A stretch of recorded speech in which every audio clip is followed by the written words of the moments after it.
am Jacki from Books, and I'm also talking to Candace on behalf of the Mom Entrepreneurs Network.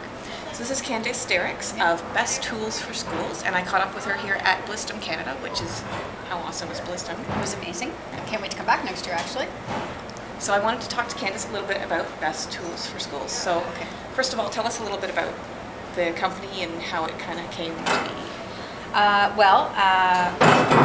My business partner and I have been friends for many years, and we talked about starting a business together. Mm-hmm. And we were looking for that sort of one thing, and we came upon this idea through frustration of shopping for school supplies. We sort of stumbled upon this great idea to have, we were like, wouldn't it be great if somebody just did that for us? Right. Like, wow.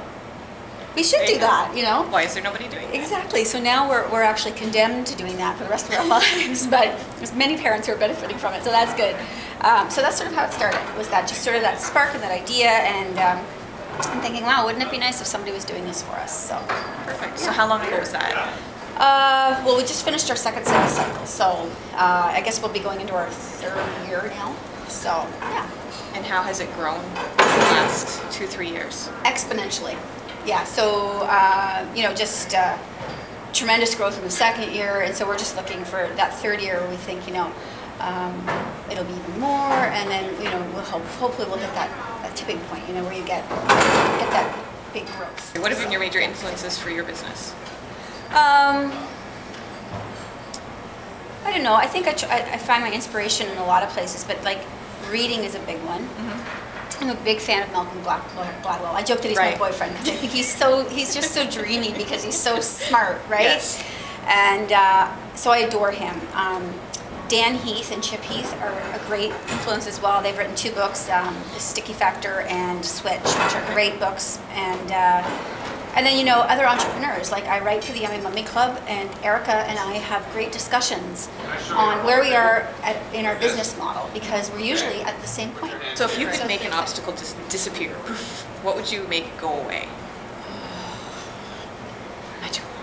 I would make money a non-issue, but it's always an issue, right? You're always limited by money when you're building your business. So that's sort of the big thing, and so you have to be industrious. How am I going to pay for PR? How am I going to pay to grow my business? How I need employees, but where is that going to come from? So I mean, if we lived in a perfect world, I would just make money disappear because I could grow my business, so much better without it, or with unlimited quantities of it, I should say. Right. But yeah, I mean, I guess that would be the big one. If I had a genie, I could pull out. But yeah, I don't know. Yeah, I think maybe I wish that you could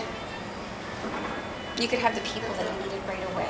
Because you need so many people, and you have to wear so many hats in the first few years of being an entrepreneur. So that's a real struggle, because you do need those people, but you can't necessarily afford them. Right. Yeah. So that's a hard part. Okay. And now, since we are here at Blissdom Canada, what role do you feel social media has played in Best Tools for Schools? Oh, it's been huge for us. It's been huge. It's introduced us to a tremendous group of women who really get what we're about, what we're saying, and so they create that sort of pressure on the back end. They go to their schools and they say, hello, why do I have to go out shopping to 10 different stores when you could use this company? So that's been a big thing for us, because moms are our best. They're our best word of mouth, really. Right. So and because we're in the same situation, they get us. They know where we're coming from. So that's been huge. And have you always kind of been on social media as the company, or is it something that's... No, and we started the business, and we were doing this trade show, and somebody came up to me and said, you have to get on Twitter. I'm like, what is Twitter? Oh, well, it's a place you go, and you type 140 characters. I'm like, this is really stupid. Right. And I think I was on less than a month, and I was addicted. Right. And it's turned into a place now where I've made a lot of really good friends offline and made these great connections. So, I mean, I wouldn't discourage anybody from getting involved in it. Right. So, yeah. Okay, great. And now, if you could go back in time to that 2-3 years ago and pull yourself aside, what would you tell yourself before you started this business? I would say don't lose sight of what's important. and that is your family. And you know, it's really easy as an entrepreneur starting your business to get sucked into that.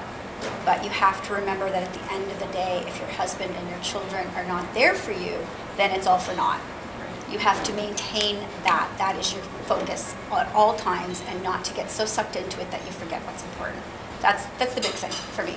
Right. It seems like the main reason a lot of entrepreneurs start it is, of course, to be there for the kids and be there for the family, but the opposite it is right? The opposite effect, and you don't expect that. It sort of blindsides you. You get so wrapped up in the business, it becomes your life. Right. Because it is all encompassing. You know, you're working long hours, and like I said, you don't have the people to help you to do the things. Like you want to clone yourself, and you can't. So, I think for myself, if I could go back, I would say, you know, step back a little bit. Don't be so eager. Right. Yeah. Okay. And what really does get you going about the business? Is it being an entrepreneur? Is it the product itself? What really gets you going? It's the helping. It's the warm fuzzies we get. And I just went recently and saw Dan Heath speak, and he wrote the book Switch. And he talked about social entrepreneurship, which I think is really great because, you know, that's what we do. We run a business, but we also have this social entrepreneurship where we give back, and it's been built into our business model from the very beginning. Right. We give back to the school. Parents have options to buy a kit and donate at their at the school level. We have businesses buy kits. We help with the United Way. So it's been one of those things where our business almost has two sort of paths, and we're equally passionate about both. We love the business side of it because we need to make a living. We want to help our families, but then we're equally as passionate about helping and giving back. And that's sometimes it's hard for us because that's the side we really, you want to live on that side because it feels really good to give back. So that's where my heart lives, is the giving back. It's been the best part of the whole business, is the great connections we've made in helping people. So again, you make a living, that's great, but if you can help people along the way, that's even better. Right. Yeah. Great. Okay. And have you ever had one of those, like, holy crap, what did I get myself into moments or days or weeks? Every single day. Every single day. And I have to live in compartments because when I write for the Yummy Mummy Club, I go under the moniker See Mommy Juggle. And that's because I do a lot of those things. I own my business, I write for Erica, which entails a bunch of other things for there, and then I volunteer. So I volunteer with United Way, I help with the food bank, I work with Kindness Week. So there's all kinds of things that I do there as well. And I have to think in compartments because every once in a while, if I let those floodgates open and they flood into each other, I get that, I can't breathe, oh my God. And if I think like a week ahead or 2 weeks ahead, it becomes overwhelming. So I really have to think in compartments. Right. Yeah, so did that answer the question? Yeah, no, that's great. I'm like, I can't remember what the question was now. I'm brutal with that. So so that's where that's for me. I have to think in compartments, live in compartments, because every single day I sort of say, why didn't I say no to this? And then I'm really happy though when I'm able to do it. And I'll give you a perfect example. With Erica, I had a blog to write and I didn't think I could do it. And she called me and she said, I don't want to push you. She said, because I know when you say no, I mean no.